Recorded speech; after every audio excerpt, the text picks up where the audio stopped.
கருவில் குழந்தை தனது சிறுநீரினை அருந்தி வளர்கிறது என்று யாம் கூறினால் நம்புவீர்களா? பனிக்குடம், அதாவது அம்னியாட்டிக் சாக்கினுள் இருக்கும் நீரானது ஒரு தாயின் இரத்தத்தில் இருந்து உருவாகி குழந்தைக்கு ஒரு அழகு இல்லமாக விளங்கும். இந்த நீரினில் தனது கை கால்களை நன்றாக அசைத்து ஆடியும் ஓடியும் அந்த குழந்தை வளரும். இல்லாவிடில் அக்குழந்தையின் வளர்ச்சி தடைபட்டு ஊனம் ஏற்பட்டுவிடும். இந்த நீரினைத்தான் குழந்தை நன்றாக அருந்தி பயிற்சியை எடுத்துக்கொள்ளும்.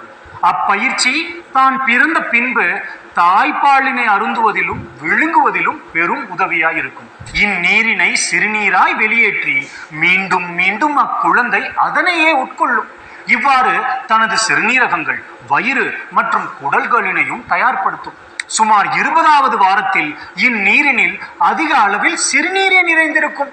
ஆனால் இந்த சிறுநீரானது ஸ்டெரைல் ஃப்ளூயிட், அதாவது எந்த அசுத்த கிருமிகளும்